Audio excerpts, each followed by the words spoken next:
Hello, सलाम, नमस्ते, सत श्री अकाल दोस्तों।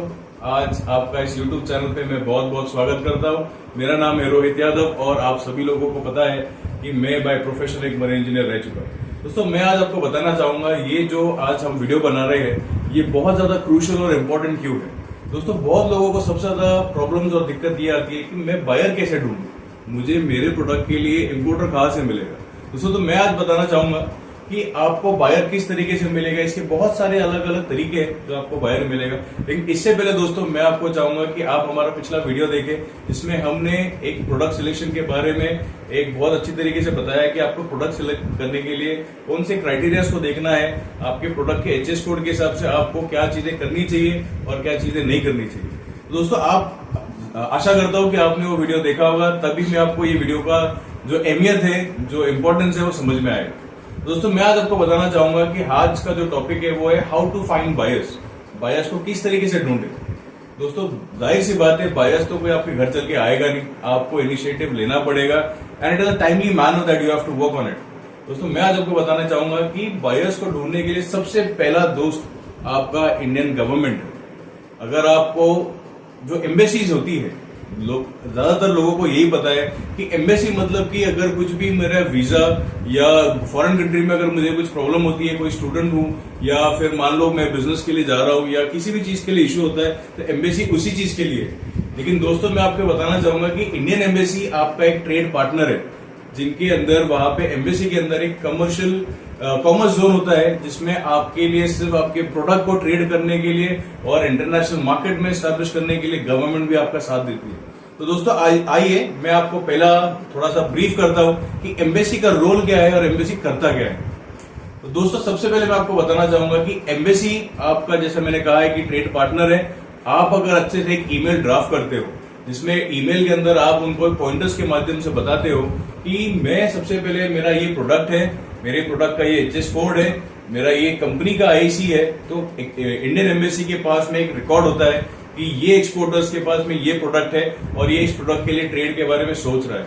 आपके प्रोडक्ट की क्वालिटी सेकेंडरी होती है, लेकिन प्राइमरी आपको ये सारी चीजें बनाकर उनको देनी है। ईमेल के अंदर एक अच्छा सा ज्यादा आप कोई पैराग्राफ नहीं लिखोगे, आपको सबसे पहले ये लिखना है कि मेरा ये प्रोडक्ट है और इस प्रोडक्ट में मैं काम करता हूं, ये ऑर्गेनिक है, अगर वो फूड आइटम है तो ऑर्गेनिक है, इनऑर्गेनिक है, इसका शेल्फ लाइफ कितना है, अगर वो मान लीजिए कोई इलेक्ट्रॉनिक आइटम है या मान लीजिए कोई अलग ऐसा कमोडिटी केमिकल या कोई है, तो आपको उसके बारे में पूरा ब्रीफ विद पॉइंटर्स, आप याद रखिएगा दोस्तों, विद पॉइंटर्स आपको ये बतानी है ताकि उनको आसानी से समझ में आए। इसके साथ में एम्बेसी को जब आप बताते हो कि मेरा ये प्रोडक्ट है और ये सारी चीजें हैं, आप उनसे एक और हेल्प मांग सकते हो कि मुझे आप बताइए कि आपके लोकल कंट्री के अंदर कौन से ऐसे B2B पोर्टल्स है जहां पे अपने कंपनी को मैं रजिस्टर कर पाऊं और अपने बिजनेस को एक्सपेंशन कर पाऊं। तो दोस्तों, मैं आपको बताना चाहूंगा कि ये सारी चीजें जब आप करते हो तो इंडियन एम्बेसी आपको बहुत ज्यादा हेल्प करता है। इसके अलावा मैं आपको बताना चाहूंगा सर, दूसरा तरीका है कि आप आपके बिजनेस को B2B पोर्टल्स में रजिस्टर कर सकते हो। दोस्तों, जी हाँ, एक्चुअली क्या होता है कि जब हम ये बिजनेस को आगे बढ़ाने की सोचते हैं तो हम ये सोचते हैं कि यार कौन सा B2B पोर्टल में करूं और कहां करूं। तो दोस्तों, ये रिकमेंडेशन आप इंडियन एम्बेसीज के पास में ही ले सकते हो कि आप मुझे बताइए कि मैं कहां पर अपना इन्वेस्टमेंट करूं, क्योंकि B2B पोर्टल्स में भी अगर आप अपने आप को रजिस्टर करते हो तो वो नॉमिनल चार्जेस तो आपसे लेंगे ही, लेकिन अगर उस चार्जेस का कुछ फ्रूटफुल रिजल्ट आपको अगर मिलने वाला है तो दोस्तों मैं जरूर कहूंगा कि आप इंडियन एम्बेसीज के रिकमेंडेशन पे अगर आप चलोगे तो आपके बिजनेस को B2B में पोर्टल में रजिस्टर करने में कोई प्रॉब्लम नहीं है। क्योंकि क्या होता है कि बहुत बार ऐसा होता है कि हमने कुछ ऐसे B2B पोर्टल पे रजिस्टर किया है जो मान लीजिए कि गल्फ में है, लेकिन वो यूरोपियन मार्केट में उसकी कोई वैल्यू नहीं है, उसको कोई नहीं पूछता है। तो मैं कहूंगा कि जब आप इंडियन एम्बेसीज को कॉन्टैक्ट कर रहे हो फॉर दैट पर्टिकुलर कंट्री, आप उसी एम्बेसी से पूछो कि मुझे इस कंट्री में अपने प्रोडक्ट को एस्टैब्लिश करना है और इस मार्केट को तोड़ना है, इस मार्केट में घुस के मेरा प्रोडक्ट एस्टैब्लिश करना है। मैं कहूंगा आपका ट्रेड पार्टनर सबसे पहले इंडियन गवर्नमेंट है, इंडियन एम्बेसी है। तो दोस्तों, उसका साथ कभी मत छोड़ना, और वो आपको एक और चीज के लिए मदद करता है। मान लीजिए आपकी ट्रेड में कोई डिस्प्यूट हो रहा है, कुछ प्रॉब्लम आ रही है, कुछ इश्यूज हो रहा है, तो आप आपके एम्बेसी को बता सकते हो कि मेरे प्रोडक्ट और मेरे ट्रेड के बीच में ये प्रॉब्लम आई है और मैं इसको किस तरीके से मिटिगेट कर सकता हूं। तो दोस्तों, जब मैं आपको गारंटी देता हूं कि इंडियन एम्बेसी आपके साथ बुरा होने से कभी भी रोकेगा, वो आपको ट्रेड के साथ ट्रेड के अंदर गलत होने से हमेशा रोकने के लिए वो खड़ा है। तो आप सिर्फ वीजा और सारी चीजों के लिए इंडियन एम्बेसी को ना सोचे, इंडियन एम्बेसी को आपका ट्रेड पार्टनर जरूर बनाइए। अभी आपको मैं बता रहा था B2B पोर्टल्स में रजिस्टर करना है। दोस्तों B2B पोर्टल में जब आप रजिस्टर करते हो, इसके अनेक फायदे हैं, इसके अनेक बेनिफिट्स है। क्या होता है कि कभी कभी आपके प्रोडक्ट की रिक्वायरमेंट होती है, लेकिन वहां का कोई इंपोर्टर है, मान लीजिए कि यूरोप के हम किसी कंट्री में अगर हम टारगेट करते हैं, लग्जमबर्ग में देखो सबसे ज्यादा इंडिया के प्रोडक्ट्स पर डिमांड है और वो बहुत अच्छा रिच कंट्री है, जहां पे आपके प्रोडक्ट को अच्छे तरीके से मार्केटिंग करने के लिए और बिजनेस करने के लिए सबसे बेस्ट पार्ट है। दोस्तों मैं अगर कहूंगा, फॉर एग्जांपल हम लग्जमबर्ग लेते हैं, लग्जमबर्ग में अगर आपने किसी B2B पोर्टल में आपके प्रोडक्ट को लिस्ट किया है, तो आपके प्रोडक्ट को वहां पर अगर लोकल रिक्वायरमेंट है, वो सबसे पहले गूगल में डालता है कि मैं, फॉर एग्जांपल अगर आप टर्मरिक का सोच रहे हो, तो टर्मरिक को आपके अगर आप वो ढूंढेगा कि टर्मरिक मुझे क्या कैसा मिलेगा, कहाँ मिलेगा, तो गूगल के रैंकिंग के हिसाब से और उस B2B के रैंकिंग के हिसाब से आपका प्रोडक्ट लिस्ट में आएगा, क्योंकि आपने कोई पेड सर्विस ली है उस पर्टिकुलर B2B की, उस पर्टिकुलर कंट्री की। तो आपके लिए आपके प्रोडक्ट को एक्सपेंशन करने के लिए सबसे अच्छा तरीका है कि आप उस कंट्री के लोकल B2B पोर्टल में रजिस्टर करें, ताकि आपके बिजनेस को ग्रोथ करने में कोई नहीं रोक सके। लेकिन दोस्तों ये जरूर ध्यान रखिएगा कि उस पर्टिकुलर कंट्री का ही B2B पोर्टल होना चाहिए।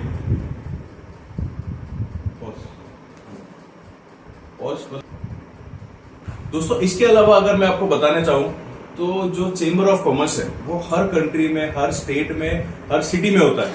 क्योंकि हर जो बंदा एक ट्रेड का करता है काम, वो मर्चेंट एक्सपोर्टर है या वो मैन्युफैक्चरर है, इन सब की एक लिस्ट बनती है चेंबर ऑफ कॉमर्स में, जहां पे वो अपने आप को रजिस्टर करता है कि I am a manufacturer of so and so product, या वो बोलता है कि मैं इस कमोडिटी का मैं ट्रेड करता हूं। तो मैं कहूंगा दोस्तों कि आप उस पर्टिकुलर कंट्री, उस पर्टिकुलर सिटी की चेंबर ऑफ कॉमर्स में जाओ। फॉर एग्जाम्पल अगर मैं कहूं कि यूके में ग्लासगो करके कोई सिटी है, अगर मुझे वहां पे ट्रेड करना है तो मैं वहां का Glasgow commerce and trade centre में डालूंगा, तो जहां पर मुझे चेंबर ऑफ कॉमर्स के सारे डिटेल वहां पे आ जाएंगे। ग्लासगो चेंबर ऑफ कॉमर्स का अगर मैं डालूंगा तो मुझे सारे डिटेल वहां के आ जाएंगे कि वहां पर भी मैं रजिस्टर कर सकता हूँ। फॉर एग्जाम्पल अगर आपके पास उतना बजट नहीं है, अगर आप नहीं उसको रजिस्टर कर पा रहे हो, तो आप उनसे डेफिनेटली उनकी ईमेल आईडी लेकर उनको बोल सकते हो कि मैं इस कमोडिटी में ट्रेड कर रहा हूँ, अगर आपके पास में कोई रिक्वायरमेंट आता है तो please get in touch with us. क्योंकि वो भी आप चाहते हैं कि वो बैठे ही है, उनका काम ही ये है कि हर पर्टिकुलर स्टेट और कंट्री के कि वो ट्रेड को ट्रेड से मिलाए, और उनका बिजनेस का काम ही ये है कि वो एक दूसरे के ट्रेड फेथफुल तरीके से वो कर पाए। ठीक है। इसके अलावा अगर मैं कहूं कि दोस्तों, इसके अलावा मैं आपको कहता हूं कि आप अगर कोई ट्रेड फेयर है, इंडियन गवर्नमेंट भी आपको ट्रेड फेयर में अगर आप जाते हो, आपका कोई स्टॉल लेते हो और एक्सपोज के अंदर अगर आप जाते हो, एग्जीबिशन लगते हैं पर्टिकुलर प्रोडक्ट के लिए, कमोडिटी के लिए, वो हर स्टेट में, हर कंट्री में होता है। इंडिया में भी आप देखोगे तो बैंगलोर, पुणे, जितने भी मेट्रोपॉलिटन सिटीज है, वहां सब तरफ आपको देखेगा कि ट्रेड फेयर्स है। अभी अगर मैं आपको बताऊं कि इंडिया के जो ट्रेड फेयर्स है वो बहुत सारी जगह है, वैसे ही इंडिया के बाहर भी बहुत सारे ट्रेड फेयर्स है। जैसे दुबई में आप अगर देखोगे तो हर साल दुबई में एक ट्रेड एक्सपो होता है, जो वर्ल्ड ट्रेड सेंटर में होता है दुबई में। इसके पहले मैं भी वहां पे गया हूं, मैंने देखे कि इंडिया इंटरनेशनल मार्केट में सबसे बड़ा जो ट्रेड फेयर होता है वो दुबई में होता है, जहां पर आपको कोई भी कमोडिटी हो, कोई भी प्रोडक्ट हो, वहां सारा आपको लिस्ट करने के लिए लोग अपने अपने स्टॉल्स लेते हैं और अपने अपनी चीजें हिसाब से वो बनाते हैं। दोस्तों इंडिया का भी वहां पर एक छोटा सा सेगमेंट होता है, जहां पर अगर आप आपका कंपनी को एक्सपेंशन करना चाहते हैं, आपके पास थोड़ा सा फंडिंग का प्रॉब्लम है, तो गवर्नमेंट भी उसके लिए आपको सपोर्ट करता है। मान लीजिए फॉर एग्जांपल वहां पे स्टॉल खरीदने के लिए अगर 10 लाख का कॉस्ट है, तो गवर्नमेंट आपको कुछ टाइम का सब्सिडी देता है, जहां पर आपकी जो कॉस्ट कटिंग होती है वो गवर्नमेंट आपको उसका सपोर्ट करता है, गवर्नमेंट अपने पॉकेट से भर के आपको एक्सपैंड करने की मदद करता है। तो दोस्तों मैं कहूंगा गवर्नमेंट को साथ में रखकर इस बिजनेस को आगे बढ़ाना है, तो आपका सबसे पहला ट्रेड पार्टनर गवर्नमेंट है, उसके बाद एक्जिम्बिस फैमिली है। और मोदी सरकार इंडिया से एक्सपोर्ट करने के लिए ये सारी चीजों के लिए बहुत ज्यादा ध्यान रखते हैं कि इंडिया से अगर प्रोडक्ट में एक्सपोर्ट करना चाह रहा हूँ, इंडियन इकोनॉमी अगर आगे बढ़ाना चाह रहा हूँ, जीडीपी बनाना चाह रहा हूँ, तो मोदी सरकार इस चीज पे बहुत ज्यादा फोकस कर रही है आज की डेट में कि इंडिया के प्रोडक्ट्स को बाहर कैसे एक्सपोर्ट हम कर पाए और हम लोग एस्टैब्लिश कैसे कर पाए। जैसे कि आप देख सकते हो, पहले बहुत सारे मार्केट्स थे, चाइना वॉज अ बिग और ह्यूज मार्केट था, जहां पे बहुत सारे कमोडिटीज आगे उनके वहां ट्रेड होते थे और इंडिया के कम होते थे। लेकिन जैसे कि आप देख सकते हो, आप सभी को पता है कि कोविड जब से आया है, कोविड के बाद से इंडिया के प्रोडक्ट्स को बहुत ज्यादा हाई डिमांड है। अभी जितना चाइना का डिमांड था उसके कंपैरिजन तो इंडिया अभी भी नहीं पहुंच पाया, लेकिन मैं कहूंगा आगे 5 साल या 10 साल में अगर आप देखोगे तो इंडियन कमोडिटीज को बहुत ज्यादा डिमांड होने वाला है। तो दोस्तों इंडिया के प्रोडक्ट्स को आप मत छोड़िए, इंडिया के प्रोडक्ट को आप एक्सपोर्ट करना मत छोड़िए और इंडिया के साथ आप जुड़े रहे, इंडिया के प्रोडक्ट को एक्सपोर्ट करते रहे और आगे बढ़ते रहे। अब मेरा आप इसके आगे मैं एक और चीज आपको बताना चाहूंगा कि जो ट्रेड फेयर और चेंबर ऑफ कॉमर्स की मैंने बात कर दी है, एक छोटा सा मैं आपको बताना चाहूंगा कि बायर को वेरीफाई कैसे करना है। ये बहुत ज्यादा क्रूशियल है।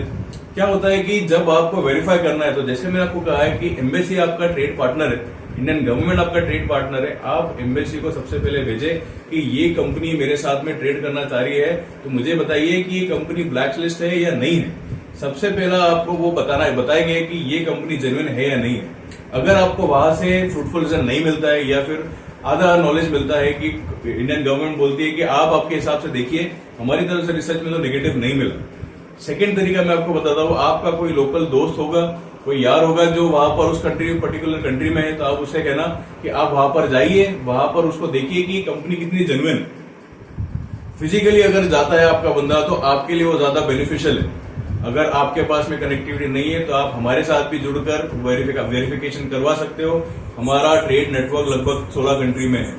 तो मैं कहूंगा अगर ऐसे भी अगर आपको कोई प्रॉब्लम फेस हो रही है तो डेफिनेटली हमें अप्रोच करिए, हमारे साथ में हम भी आपको वेरीफाई करवा के देने में आपकी मदद करने की कोशिश जरूर करेंगे। जहां तक हमारी जितनी कनेक्टिविटी हमारी है उसके अलावा भी हम कोशिश करेंगे कि आपकी कनेक्टिविटी में, आपके प्रोडक्ट को एक्सपेंशन करने में हम आपकी मदद कर पाए। अब दोस्तों इसमें एक और कॉन्सेप्ट है बायर ढूंढने के लिए, एक ड्रॉप शिपिंग का कॉन्सेप्ट है जो मैं ज्यादातर लोगों को रिकमेंड नहीं करता, but I would also give you an information कि ड्रॉप शिपिंग जो है ये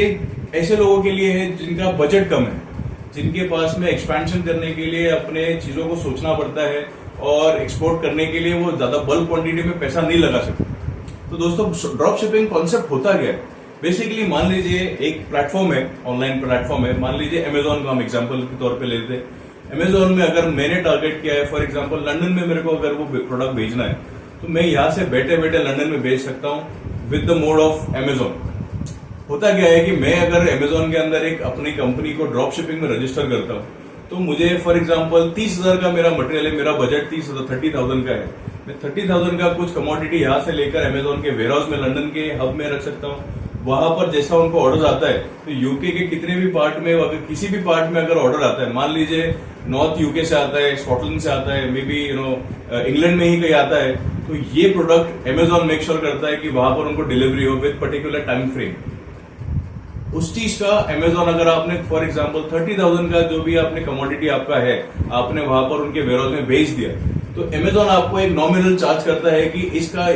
इस पर्टिकुलर प्रोडक्ट को मैं इतना अगर दिन रखना है, इसका शेल्फ लाइफ कितना है, वो सारा आपको पूछेगा, एक आपके साथ एग्रीमेंट बनवाएगा कि ये प्रोडक्ट मैं आपका रखूंगा, जैसे ऑर्डर आएगा वो बिकेगा। अगर वो नहीं बिकता है तो it is your responsibility to take it back. इस चीज में क्या होता है कि पॉजिटिव भी है और नेगेटिव भी है। डिसीजन आपका है कि ड्रॉप शिपिंग आपको करना है या नहीं करना है, लेकिन अगर आप अच्छा बिजनेस करना चाह रहे हो, बड़ा बिजनेस करना चाह रहे हो, तो ड्रॉप शिपिंग आप लोगों के लिए नहीं है।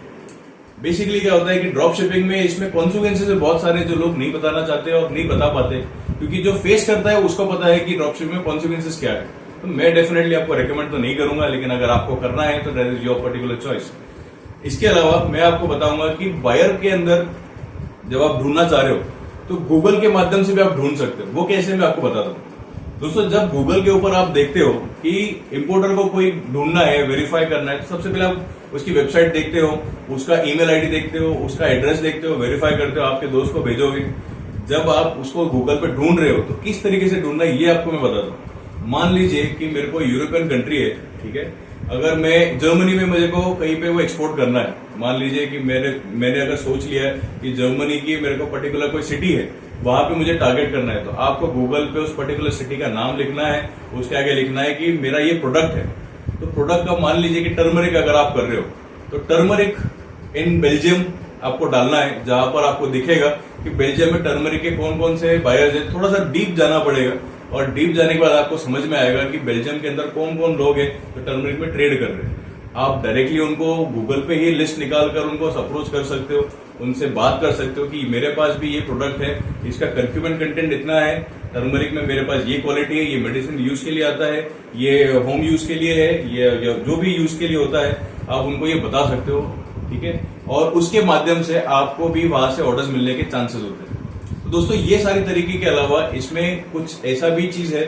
जो हम बोल सकते हैं कि बायर के लिए अगर आप ढूंढना है, आपके दोस्तों को भी आप अप्रोच कर सकते हो जो कैश एंड कैरीज होते हैं पर्टिकुलर कंट्री में, या फिर जो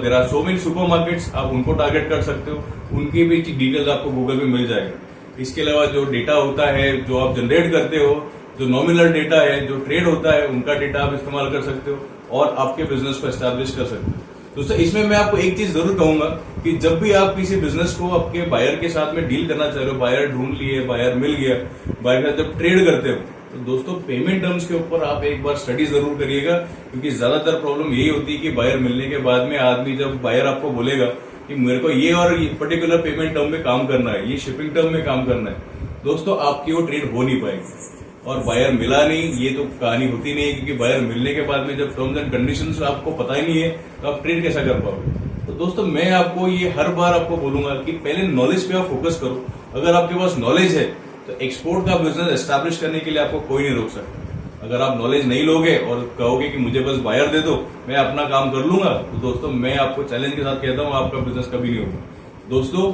मेरी बात गौर से सुनिए, ध्यान से सुनिए। सबसे पहला है knowledge. Knowledge is key to success. अगर आप नॉलेज नहीं लोगे तो success has 100 faces but failure has none. Failure के पीछे मत सोचो। सक्सेस को अगर आपको पकड़ना है, अचीव करना है, तो नॉलेज के ऊपर जाओ, प्रॉपर डॉक्यूमेंटेशन बनाओ, बायर मिलेगा, बायर के साथ में डील भी होगी और आपका ट्रेड भी होगा।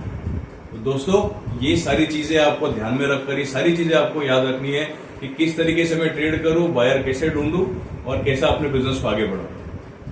आपको अगर ये वीडियो पसंद आता है दोस्तों, तो आप इस वीडियो को, इस चैनल को लाइक शेयर जरूर करिए, सब्सक्राइब जरूर करिए। इसी के साथ में बेल आइकन दबाना ना भूलें, क्योंकि अगला वीडियो जब हमारा आएगा तो आप ये छूट जाओगे, आपसे छूट जाएगा। और मैंने चाहूंगा दोस्तों कि आपको भी ये नॉलेज बेस जो हम लोग चला रहे हैं, हम लोग एक्सपोर्टर्स को खड़ा करने की जो मुहिम हम चलाना चाह रहे हैं, कि वो आपसे कोई छूटे।